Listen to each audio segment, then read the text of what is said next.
கர்த்தருடைய பரிசுத்த நாமத்துக்கு ஸ்தோத்திரம். இன்றைக்கு ஒரு அருமையான வேத பகுதியை நம்ம தியானிக்க இருக்கிறோம். அ வெளிப்படுத்தல் 8வது அதிகாரத்தில் அவர் 7ஆம் முத்திரை உடைத்தபோது இது என்ன நடக்கிறது என்றதை அங்கே வசனம் சொல்லுகிறது. அது 6வது முத்திரை இயேசுவான் உடைத்தபோது பூமி முழுவதும் நாசமாயிடுச்சு. அதான் அவரோட வருகை. அவரோட வருகைக்கு பிற்பாடு முழு பூமி நாசமாகி அங்கே மனுஷர்கள் எல்லாம் வெளிப்படுது 6:12 17 வரைக்கும் பார்த்தீங்கன்னா ஆண்டோட வரிக்கு பிற்பாடு பூமியில் யாரெல்லாம் இருப்பாங்க, எப்படி இருப்பாங்கன்றது கரெக்டாக சொல்லியிருக்கு பாருங்கள். 15ஆம் வசனத்தில் அந்த அதிகாரத்தில் பூமியின் ராஜாக்கள் முதல் அடிமை வரைக்கும் எல்லாம் மலைகளில் ஒளிந்து கொண்டு பிதாவுக்கும் இயேசுவானவருக்கு பயந்து அவருடைய கோபத்தின் உக்கரத்தை தாங்க முடியாதபடி மலையை பார்த்து இனிமேல் விழுந்து நசுக்கி போடுங்க, மறைச்சு கொள்ளுங்கன்ட்டு கெஞ்சுறாங்க. அதோட வசனம் அதை அதோட அதிகாரம் தான் 9 வெளிப்படுத்தல் 9:6 மனுஷர் சாவை விரும்புவார்கள், அவர் விரும்பியும் அதை காணாதிருப்பார்கள். சாக வேண்டும் என்று ஆசைப்படுவார்கள், ஆனால் சாவும் விலகி ஓடிப்போம். இதிலேருந்து ஆரம்பிக்குது. எப்படின்னு கேட்டிங்கன்னா, நம்ம ஆண்டோட வரிக்கு பிற்பாடு கைவிடப்பட்ட ஜனங்கள் இந்த கோர நிகழ்ச்சிகளை, இழப்புகளை, வாழ முடியாத சூழ்நிலையை பார்த்து சாக விரும்புகிறாங்க. இது இன்னும் சபைக்கு சரியாயிட்டில்ல. எல்லாருக்கும் தெரிஞ்சிருக்கணும் பாருங்கள், எல்லாருக்கும் தெரிஞ்சிருக்கணும். நம்ம வருகின்ற காலத்தில் இருக்கிறோம். பல முறை நான் சொல்லப்பட்டபடி 9 அடையாளங்கள் வேதத்தில் கர்த்தருடைய வருகை குறித்தும் இந்த உலகத்தின் முடிவு குறித்து சொல்லப்பட்டிருக்கு. அதெல்லாம் நிறைவேறிடுச்சு. அப்போ எனி டைம் ஆண்டவர் வருவார். அதனால தான் திரும்ப நான் உங்களுக்கு சொல்லி கொண்டு இருக்கிறேன். இது சபை பெருசாக எடுத்துக்கொள்ளலை. எவ்வளோ கூட்டங்களை பார்க்குறோம், பல விதமான கூட்டங்கள் எடுத்துகிறோம். ஆனால் எது முக்கியம்? இன்றைக்கி ஆண்டோட வருகையின் அடையாளம் நிறைவேறிடுச்சு, ஆயத்தமாகன்ட்டு சொல்கிறது தானே முக்கியமான காரியம். அதுக்குண்டான ஒரு வெளிப்பாடு, அதுக்குண்டான கூட்டங்களும் பிரசங்களும் அதிகமாக காணப்படலை பாருங்கள். அதுக்குண்டான பேச்சுகள் விசுவாசிகள் மத்தியில் ஆண்டவரோட வருகையின் அடையாளம் முடிஞ்சிச்சு, எப்போ வேணால் வருவார் அப்படின்ற ஒரு எண்ணம் பரஸ்பரமாக ஜனங்களுக்குள்ளே இல்லை. அதை பற்றி சிந்திப்பாரே இல்லை. இந்த உலகம் அப்படியே இருக்கிற மாதிரி இருக்கும். அதனால் சொத்துக்களை சேர்க்கலாம், வேண்டிகள் தேவைகளை சேர்த்துக்கிறதுக்கு இது காலம் அல்ல. காலம் முடிஞ்சு போச்சு பாருங்கள். காலம் இருந்தால் தாராளமாக சேர்த்தலாமே, அது ஒன்றும் தப்பு கிடையாது. நமக்கு தேவைக்கு நம்ம சேர்த்துறோம், அது தப்பு இல்லை. ஆனால் காலம் முடிஞ்சு போச்சு பிற்பாடு. சுனாமி வர போகிற இடத்துல போய் நம்ம அங்கே இடம் வாங்கி வீடு கட்டணும். இப்போ அதே மாதிரி தான் இது. காலம் முடிஞ்சிருச்சு. ஆண்டவர் எப்போ வேணாலும் இந்த பூமியை அழிப்பார். அவரோட வரைக்கும் பிற்பாடு பூமி நாசமாகும். அதை நான் சொல்லியிருக்கிறேன். அப்போது இந்த வெளிப்படுத்தல் 8வது அதிகாரத்தில் 6வது முத்திரையோடு பூமி கம்ப்ளீட்டாக மனுஷனோட ஆட்சிகள் முடிஞ்சு போச்சு. ஆட்சிகள் இல்லாதபடி ஜனங்கள் இருப்பாங்க. அரசாங்கம் இல்லாத காலம் அது. எல்லையே மாறி போயிடுங்க. ஒரு நாட்டுடைய எல்லைகள் இருக்க மாதிரி இருக்காது. மிகப்பெரிய ஒரு சத்தியம் அது. அதை தியானித்தா நம்ம 2 மணி நேரம் 3 மணி நேரம் பேசினா கூட அது தீராது. அப்படிப்பட்ட ஒரு வெளிப்பாடு அது இருக்குது, தேவை. ஆனால் அது இல்லை. ஆக மொத்தம் நான் இப்போ உங்களுக்கு சொல்கிறேன்னா, 6வது முத்திரை உடைச்சோடு கம்ப்ளீட்டாக நாசம் ஆகிடுச்சு உலகம். அப்போ 7வது முத்திரை உடைக்கும்போது என்ன நடக்குதுன்னு கேட்டிங்கன்னா, வெளிப்படுத்தி 8 முதலாவது வசனத்தில் அவர் 7ஆம் முத்திரை உடைத்த போது பரலோகத்தில் ஏறக்குறைய அரை மணி நேரமளவும் அமைதல் உண்டாயிற்று. ஒரு அமைதியை பரலோகத்தில் இருக்கிறதாக வசனம் சொல்லப்படுது. ஆனால் ஒன்று சொல்கிறேன் பாருங்கள், துதிகளின் மத்தியில் வாசம் செய்கிற நம்முடைய தேவன், பிதா குமாரன் பரிசுத்த ஆவிய திரியேக தேவன் துதிகளின் மத்தியில் வாசம் செய்கிறவர். அதோட மகிமை யோவான் பார்த்து செத்தவனை போல விழுந்தார். அப்படிப்பட்ட ஒரு மகிமையில் வாசகிறார். அந்த இடத்துல ஒரு அரை மணி நேரம் அமைதின்றது அது நமக்கு ஏற்றுக்கொள்ள முடியாத ஒன்று. இது என்ன அமைதின்னு கேட்டிங்கன்னா, பரலோகத்தில் இந்த பூமியை தொடர்ந்து 6வது முத்திரை உடைக்கும் போது நாசம் பண்ணின தேவன், அழித்த கடவுள், அந்த 7ஆம் முத்திரை உடைத்த உடனே அமைதியாக, அதாவது பூமியில் எந்த ஒரு கிரியும் செய்யாதபடி இது விட்டுறாரு. ஏன்னா அவ்வளோ அந்த அளவுக்கு நாசமாயிடுச்சு பாருங்கள். பூமி முழுக்க நாசமாயிடுச்சு. கைவிடப்பட்ட ஜனங்க கதறி கொண்டு இருக்கிறாங்க. அப்போ அடுத்து அவங்கள உடனே தொடர்ந்து தண்டிக்காதபடி அப்படியே விட்டுறாரு. அதுதான் எந்த கிரியும் நடப்பிக்காத காலம், அமைதியான காலம். பரலோகம் தேவனை துதித்து மகிமைப்படுத்தி கொண்டுகிற மகிமையான ஸ்தானம். அங்கே அமைதியாக இருக்க வாய்ப்பே கிடையாது. இந்த பூமி தண்டிக்காமல் விடுறது தான் அப்படிப்பட்ட ஒரு வசனத்தை சொல்லியிருக்கிறதாக நிறைய நல்ல ஆவியில் நம்ம உணரலாம். எதுக்கு இப்படி கேட்டிங்கன்னா, கொடுமையான தண்டனை. இது வரைக்கும் ஆதாம் ஏவாள் காலத்திலேருந்து அந்த இயேசுவோட வருகை அந்த நாள் வரைக்கும் இப்படிப்பட்ட ஒரு அழிவு பூமியில் வந்ததே இல்லைங்க. அப்படிப்பட்ட ஒரு அழிவு சந்தித்த பூமியை கர்த்தர் அப்படியே விட்டுட்டார். மனம் திரும்பட்டும். மனம் திரும்பட்டும். அதுக்காக சில பரிசுத்தவான்கள் 8வது 7வது அதிகாரத்தில் சொல்லப்பட்டிருக்குது. பரிசுத்தவான்களை முத்திரை போட்டு இந்த பூமியில் இருக்கிற தண்டனைகளுக்கு அவர்கள் தப்புவார்கள். இந்த பூமியில் இருக்கிற கொடிய பஞ்சத்துக்கு அவங்க தப்புவாங்க. அவங்க பிழைப்பாங்க. அவங்க பாதுகாக்கப்படுவாங்க. இதுக்கு தான் ஒரு முத்திரை தொல்லை கொடுக்கப்பட்டிருக்குது. அந்த பரிசுத்தவான்களை தவிர மற்றவர்கள் எல்லாரும் கொடுமையை அனுபவிப்பார்கள். இது அப்படியே தொடர்ந்து தண்டிக்காதபடி அமைதியாக விடப்படுற காலம்தான் அமைதியின் காலம். இது எப்போ வரைக்கும்னு கேட்டிங்கன்னா, இந்த 7ஆம் முத்திரை 7 முத்திரை உடைக்கப்பட்டு 7 எக்காலம் ஊதப்படுற காலம் இருக்குது பாருங்கள். அதில் இந்த முதல் எக்காலம் ஊதம் வந்து ஒரு செய்தியை சொல்லப்பட்டிருக்குது. அந்த செய்தியில் என்னன்னு கேட்டிங்கன்னா, அதை படிக்கும்போது உங்களுக்கு தெரியும் பாருங்கள். 8வது அதிகாரம் 7வது வசனம். முதலாம் தூதன் எக்காலம் ஊதினான். அப்பொழுது இரத்தம் கலந்த கல்மழையும் அக்கினியும் உண்டாகி பூமியில் கொட்டப்பட்டது. அதனால் மரங்களில் 1/3 பங்கு வெந்து போயிற்று, பசும்புல்லெல்லாம் எரிந்து போயிற்று. இது எப்படி கேட்டிங்கன்னா, 7 முத்திரை உடைக்கப்பட்டு ஒரு காலம், 7 எக்காலம் ஊதப்படும் போது கொடிய காலங்கள் வருது, பூமியில் சம்பவங்கள் நடக்குது, அது ஒரு காலம்.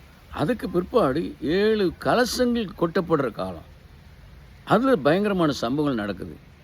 இந்த 7 கலசங்கள் கொட்டப்படுற காலம் அந்திகிறிஸ்து வாழ்கிற காலத்தில். இது முடிஞ்ச பிற்பாடு ஆண்டவருடைய கர்த்தராகிய இயேசு கிறிஸ்து 1000 வருஷம் பூமியை அரசாளுகிற காலம்.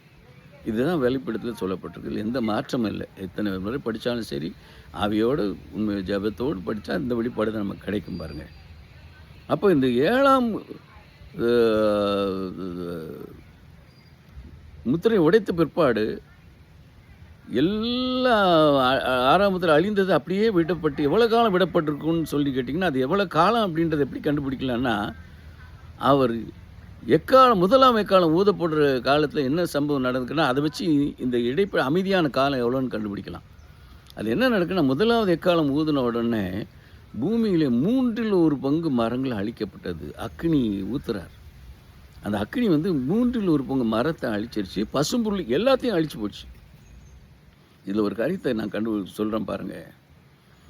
6ஆம் முத்திரை உடைத்த உடனே பூமி மிகவும் அதிர்ந்தது. அதில் தான் இந்த அணுகுண்டுகள் எல்லாம் முள் இருக்க எல்லா குண்டுகளும் வெடித்து பூமியில் இருக்கிற பெட்ரோல், கேஸ், எரியக்கூடிய பொருள் எல்லாம் எரிஞ்சு பூமி முழுவதும் எரிஞ்சு நாசமாகும்.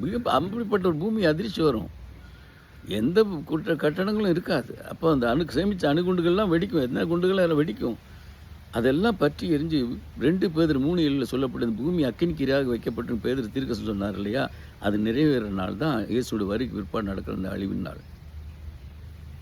அப்போ அந்த பூமி முழுவதும் நெருப்பில் எரியும்போது எல்லா மரமும் எல்லா புல்லும் நாசமாக போகும்.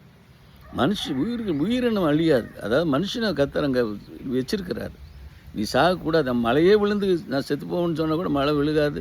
அவன் மலையை அப்படி விழுந்தாலும் சாக மாட்டான். அப்படிப்பட்ட சாவை விளக்கிட்டார் பாருங்கள்.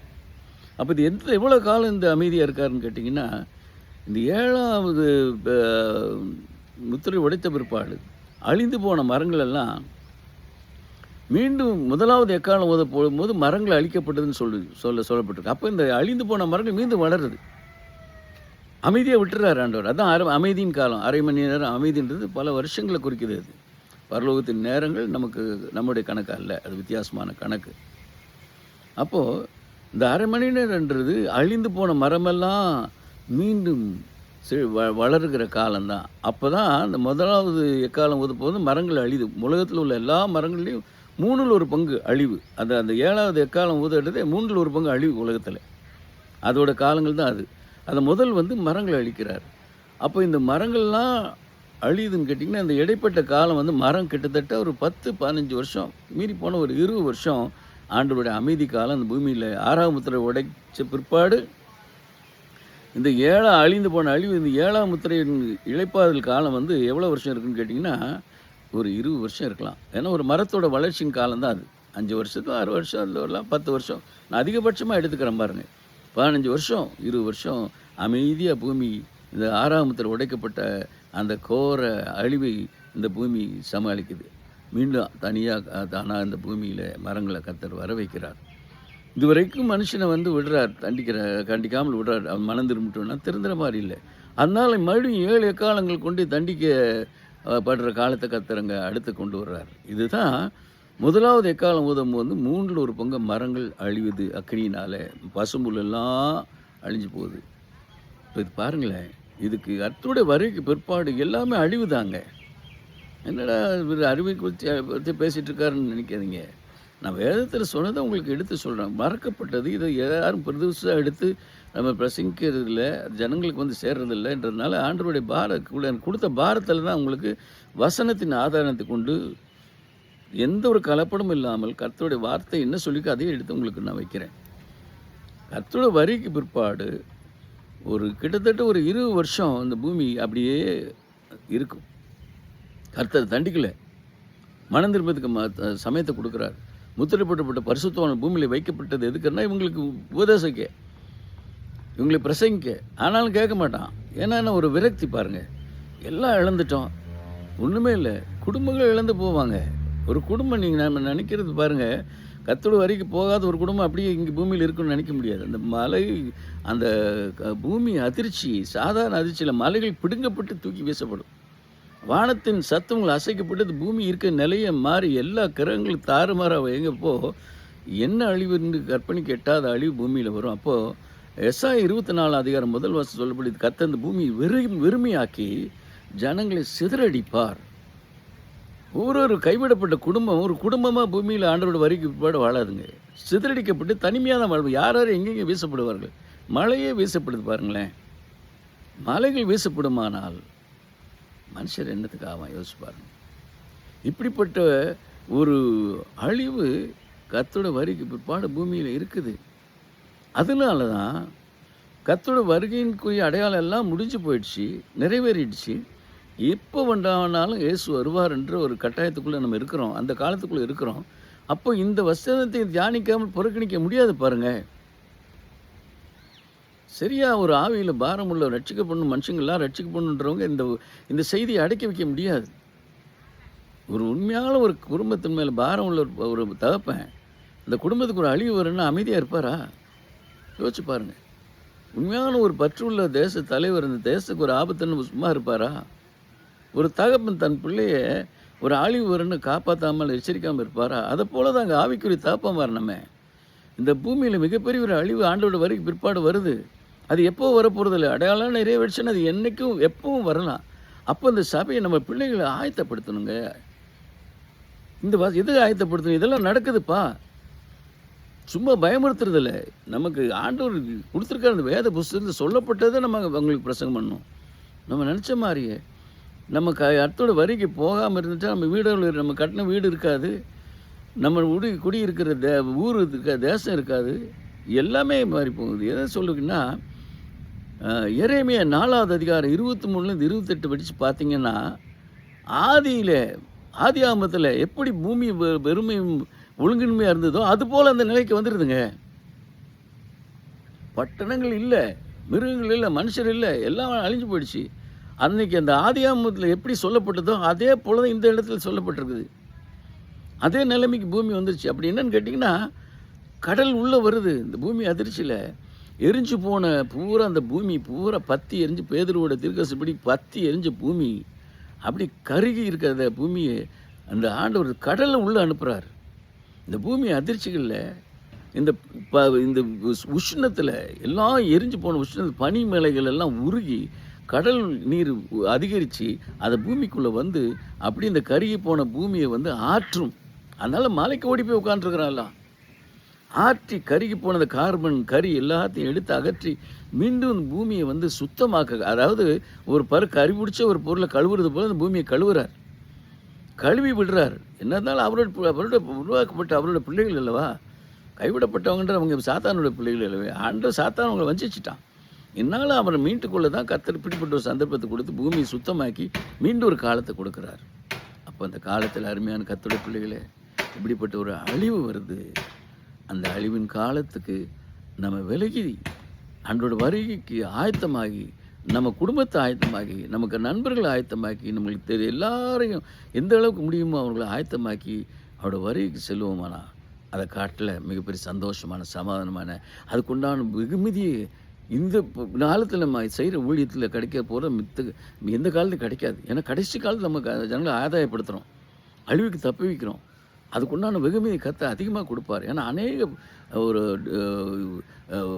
போராட்டத்தில் சோதனைக்குரிய காரியங்களை நம்ம வாழ்கிறோம். அதெல்லாம் விட்டுட்டு ஆண்டவருக்காக ஊழியம் செய்யும்போது நிச்சயமாக நிறைய வெகுமதியை கர்த்தர் கொடுப்பார். அது இங்கே இல்லை, பரலோகத்தில் கர்த்தர் கொடுப்பார். இனி நமக்கு சமயம் இல்லைங்க. இந்த பூமியை நம்ம கான்சன்ட்ரேட் பண்ண வேண்டாம். இதில் நம்ம சொத்துக்களை அதிகரிக்கவோ, இன்னும் காசு சேர்த்து அதை வாங்கல எதை வாங்கன்னு சொல்லுவோம், நமக்கு நேரம் இல்லை. உங்களை டிசப்பாயிண்ட் பண்ணல, உண்மையை சொல்கிறேன்.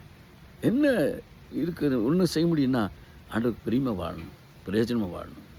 இதுதான் நமக்கு செய்யணும். இனி அடுத்த ஒரு செய்தியோடு உங்களை சந்திக்கிறேன். தொடர்ந்து கர்த்தருடைய வருகைக்கு பிற்பாடு அந்த 7 எக்காலம் ஓதப்படுற காலத்தில் என்ன நடக்கும்னு உங்களுக்கு சொல்கிறேன். கர்த்தர் உங்களை ஆசீர்வதிப்பார்.